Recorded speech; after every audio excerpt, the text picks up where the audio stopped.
Deer learner, আজকে আমরা NRLM নিয়ে আলোচনা করব। ন্যাশনাল রুরাল লাইভলিহুড মিশন বা জাতীয় জীবিকা নির্বাহ মিশন নিয়ে আলোচনা করব।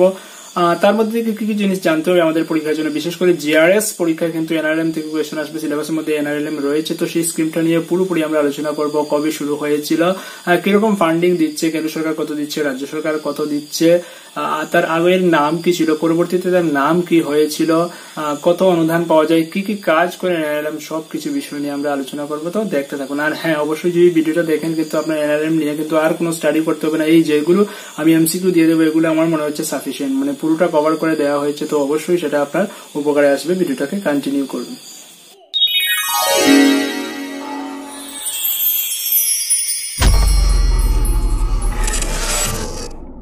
এনআরএলএম বা জাতীয় জীবিকা নির্বাহ মিশন। প্রথম প্রশ্ন, এনআরএলএম এর পুরো নাম কি সেটা অবশ্যই জানতে হবে। এনআরএলএম এর পুরো নাম হচ্ছে ন্যাশনাল রুরাল লাইভলিহুড মিশন। আবার বলছি, এনআরএলএম এর পুরো নাম হচ্ছে national rural livelihood mission. Next প্রশ্ন, এনআরএলএম পূর্বে কী নামে পরিচিত ছিল? তো বর্তমানে যেটা এনআরএলএম, তা আগে নাম ছিল এসজিএসওয়াই বা স্বর্ণজয়ন্তী গ্রামীণ স্বরোজগার যোজনা। তো এসজিএসওয়াই বা স্বর্ণজয়ন্তী গ্রামীণ স্বরোজগার যোজনা কবে চালু হয়েছিল? সেটা 1999 সালে চালু হয়েছিল 1 এপ্রিল। এনআরএলএম কবে চালু হয়? তো এসজিএসওয়াই বা স্বর্ণজয়ন্তী গ্রামীণ স্বরোজগার যোজনা চালু হয়েছিল 1999 সালে। তারপর সেটার নাম পরিবর্তন করে করা হলো এনআরএলএম বা ন্যাশনাল রুরাল লাইভলিহুড মিশন। সেটা চালু হয়েছিল 2011 সালের জুন মাসে। তো এই তারিখগুলো একটু মনে রাখতে হবে, এগুলো কিন্তু প্রশ্ন হবে। পরের প্রশ্ন, এনআরএলএম এর কর্তৃত্ব করেন কে? তো এনআরএলএম এর কর্তৃত্ব করেন ministry of rural development, government of India, বা এটাকে সংক্ষেপে লেখা হয় MORD, ministry of rural development. পরের প্রশ্ন, এনআরএলএম এর মুখ্য উদ্দেশ্য কী? এনআরএলএম এর মুখ্য উদ্দেশ্য হচ্ছে গ্রামের দরিদ্র অংশের মানুষের দ্বারা স্বসহায়ক দল গঠনের মাধ্যমে স্বরোজগারে সহায়তা করা। পরের প্রশ্ন, এনআরএলএম এর পরবর্তী যোজনা কী? তো আমরা আগে জানলাম যে প্রথমে ছিল সেটা স্বর্ণজয়ন্তী গ্রামীণ স্বরোজগার যোজনা, তারপর সেটার নাম হলো জাতীয় জীবিকা নির্বাহ মিশন বা ন্যাশনাল রুরাল লাইভলিহুড মিশন। তারপর সেটার নাম পরিবর্তন করে বর্তমানে এটার নাম হচ্ছে দীনদয়াল অন্ত্যোদয় যোজনা, DAY, দীনদয়াল অন্ত্যোদয় যোজনা। তো সেটা কবে নাম পরিবর্তন করা হয়? সেটা নাম পরিবর্তন করা হয়েছিল 2015 সালের সেপ্টেম্বর মাসের 25 তারিখ। তো সেটা 2015 সালে মনে রাখলেই হবে। এনআরএলএম এর পরবর্তী যোজনা যেটা দীনদয়াল অন্ত্যোদয় যোজনা, সেটার নাম পরিবর্তন করা হয়েছিল 2015 সালের সেপ্টেম্বর মাসে, কিন্তু সেটা কার্যকর হয়েছিল 2015 সালের নভেম্বর মাস থেকে। এগুলো একটু মনে রাখবেন, যদিও প্রশ্নটা কিন্তু একটু পরেই পাবেন যে দীনদয়াল অন্ত্যোদয় যোজনা বা DAY কবে থেকে কার্যকর করা হয়, সেটা হচ্ছে নভেম্বর 2015 থেকে। আচ্ছা, তো এনআরএলএম এর কতটি স্তম্ভ রয়েছে? এনআরএলএম এর 3টি স্তম্ভ রয়েছে। এক হচ্ছে গ্রামের দরিদ্র জনগণের জীবনযাত্রাকে উন্নত করা, 2 হচ্ছে চাহিদা অনুযায়ী কর্মদক্ষতা অর্জনে সহায়তা করা, 3 হচ্ছে স্বরোজগারী ও উদ্যোগীদের পৃষ্ঠপোষকতা করা। তো প্রশ্নটা এমন হতে পারে যে আপনার পরীক্ষায় প্রশ্ন দিল যে এনআরএলএম এর স্তম্ভ রয়েছে 1টি, 2টি, 3টি, 4টি, এভাবে অপশনগুলো দিয়ে দেবে। তো এনআরএলএম এর স্তম্ভ রয়েছে 3টি। পরের প্রশ্ন, IRDP এর পুরো নাম কি? IRDP এর পুরো নাম হচ্ছে ইন্টিগ্রেটেড রুরাল ডেভেলপমেন্ট প্রোগ্রাম। আবার বলছি, IRDP এর পুরো নাম ইন্টিগ্রেটেড রুরাল ডেভেলপমেন্ট প্রোগ্রাম। পরের প্রশ্ন হচ্ছে এনআরএলএম কত শতাংশ ভর্তুকি দেয় SHG দলকে? তো এনআরএলএমই কিন্তু স্বসহায়ক দলকে পৃষ্ঠপোষকতা করে, অর্থাৎ দরিদ্র জনগণের জীবনযাত্রাকে উন্নত করার জন্য স্বসহায়ক দল গঠনে সাহায্য করে। তো এনআরএলএম স্বসহায়ক দল যারা গঠন করে তাদেরকে ভর্তুকি প্রদান করে, সেটা হচ্ছে 7% ভর্তুকি প্রদান করে, 7% ভর্তুকি প্রদান করে।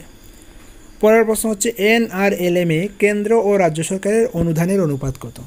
তো এনআরএলএম এ কেন্দ্র এবং রাজ্য সরকারের অনুদানের অনুপাত হচ্ছে 75:25, অর্থাৎ যদি 100 টাকা খরচ হয় তার 75 টাকা দেখবে কেন্দ্র সরকার এবং বাকি 25 টাকা দেবে রাজ্য সরকার।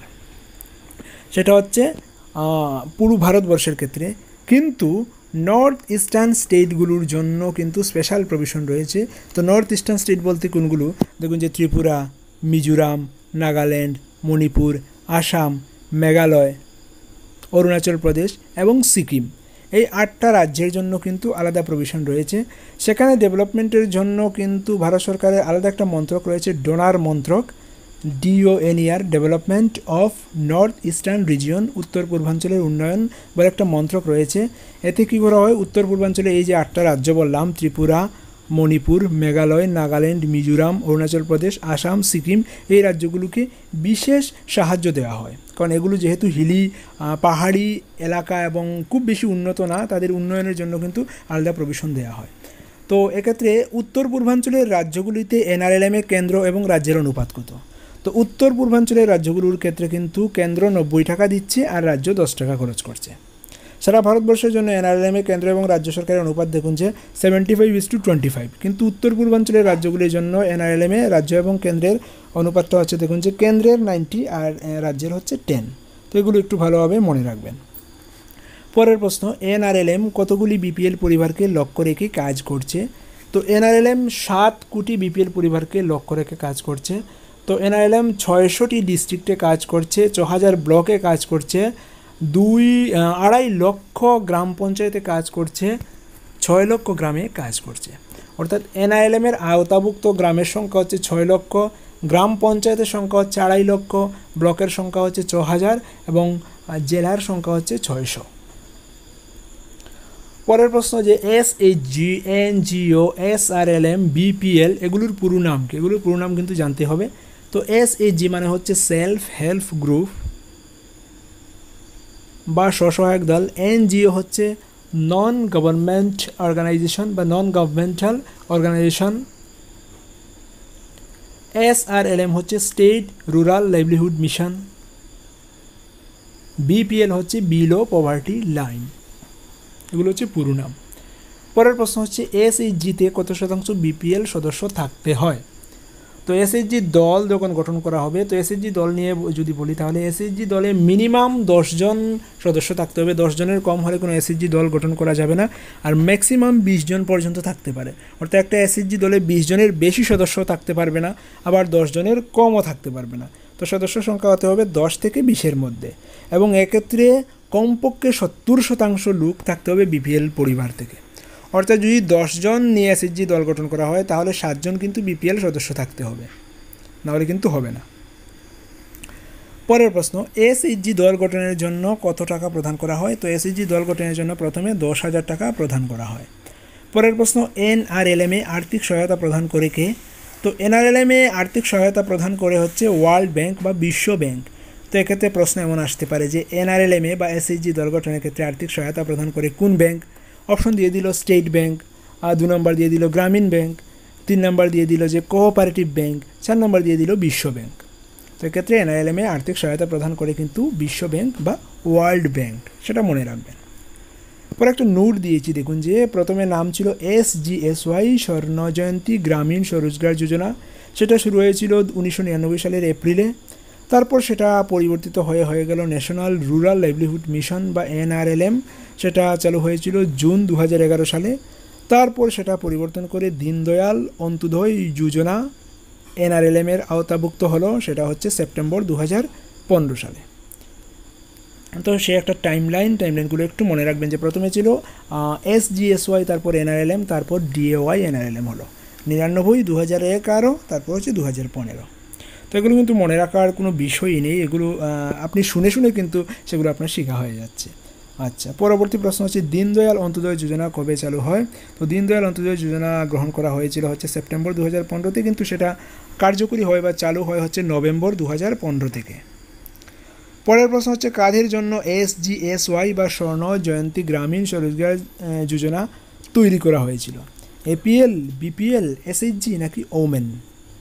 তো স্বর্ণ জয়ন্তী গ্রামীণ স্বরোজগার যোজনা চালু করা হয়েছিল শুধুমাত্র BPL ভুক্ত পরিবারের জন্য, তো সেটা আনসার হচ্ছে BPL। পরের প্রশ্ন, অন্নপূর্ণা স্কিমে প্রতি পরিবারকে কত কেজি চাল প্রদান করা হয়? তো অন্নপূর্ণা স্কিমে প্রতি পরিবারকে 10 কেজি চাল প্রদান করা হয়।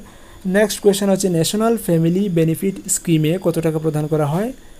ন্যাশনাল ফ্যামিলি বেনিফিট স্কিম বা NFBS-এ 10,000 টাকা প্রদান করা হয়। পরের প্রশ্ন, NFBS-এ সুযোগ কারা গ্রহণ করতে পারে? তো সেটা হচ্ছে 18 থেকে 64 বছর বয়সী যে কেউ ন্যাশনাল ফ্যামিলি বেনিফিট স্কিমের সুযোগ গ্রহণ করতে পারে। পরের প্রশ্ন হচ্ছে একটি আদর্শ SGSY দলে কতজন সদস্য থাকতে পারেন?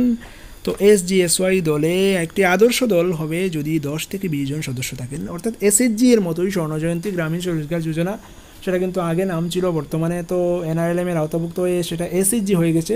তো সদস্য সংখ্যা হচ্ছে কি 10 থেকে 20 জন। পরের প্রশ্ন হচ্ছে DDP কি? তো DDP হচ্ছে ডেজার্ট ডেভেলপমেন্ট প্রোগ্রাম, মরু উন্নয়ন প্রোগ্রাম। তো সেটা গ্রহণ করা হয়েছিল 1977 সালে। পরবর্তী প্রশ্ন হচ্ছে বর্তমানে ভারতের পল্লী উন্নয়ন মন্ত্রকের মন্ত্রী কে? বা মিনিস্ট্রি অফ রুরাল ডেভেলপমেন্ট এর মিনিস্টার কে? তো রুরাল ডেভেলপমেন্ট মিনিস্টার হচ্ছেন গিয়ে নরেন্দ্র সিং তোমর। বর্তমানে ভারতের পল্লী উন্নয়ন মন্ত্রকের মন্ত্রী হচ্ছেন নরেন্দ্র সিং তোমর। পরের প্রশ্ন হচ্ছে লোকাল সেলফ গভর্নমেন্টের প্রতিষ্ঠাতা কে? তো লোকাল সেলফ গভর্নমেন্টের প্রতিষ্ঠাতা হচ্ছে লর্ড রিপন। পরের প্রশ্ন হচ্ছে ICDS প্রকল্প কবে শুরু হয়? তো ICDS বলি যে গ্রামেগঞ্জে যে অঙ্গনওয়াড়ি রয়েছে, অঙ্গনওয়াড়ি কিন্তু ICDS প্রকল্পভুক্ত। তো ICDS প্রকল্প শুরু হয়েছিল 1975 সালের 2 অক্টোবর। তো 2 অক্টোবর হচ্ছে গান্ধী জয়ন্তী। তো গান্ধী জয়ন্তীর দিনে 1975 সালে ICDS প্রকল্প শুরু করা হয়েছিল। পরের প্রশ্ন পঞ্চায়েত রাজ ব্যবস্থা প্রথম কোন রাজ্যে চালু হয়? তো সেটা পঞ্চায়েত রাজ ব্যবস্থা প্রথম চালু করা হয়েছিল রাজস্থানে। নেক্সট কোয়েশ্চেন, কততম সংবিধান সংশোধনীতে পঞ্চায়েত রাজ ব্যবস্থা চালু হয়? সেটা হচ্ছে 73তম সংবিধান সংশোধনীতে 1992 সালে, 1992। পরের প্রশ্ন হচ্ছে প্রধানমন্ত্রী গ্রাম সড়ক যোজনা কবে চালু হয়? সেটা হচ্ছে ডিসেম্বর 2000 সালে চালু হয়। নেক্সট কোয়েশ্চন, NRHM কি? তো NRHM মানে হচ্ছে ন্যাশনাল রুরাল হেলথ মিশন। সেটা চালু হয়েছিল 2005 সালের এপ্রিল মাসে। তো NRLM বা তার সহযোগী এগুলোই ছিল প্রশ্ন পরীক্ষার জন্য। এতটুকু শিখে নিলে আমার মনে হচ্ছে যে আপনার কভার হয়ে যাবে। তো আজ এখানেই রাখছি। পরবর্তীতে প্রধানমন্ত্রী আবাস যোজনা থেকে আমি MCQগুলো নিয়ে আলোচনা করব। ততক্ষণ ভালো থাকবেন, আর অবশ্যই ভিডিওগুলোকে অনেকের সাথে শেয়ার করবেন। আর যদি আপনি প্রথম হন আমার চ্যানেলে SMD টিউটোরিয়ালকে সাবস্ক্রাইব করতে ভুলবেন না। স্টাডি সংক্রান্ত সমস্ত নিউজ আপনি এই চ্যানেল থেকে পাবেন। ধন্যবাদ।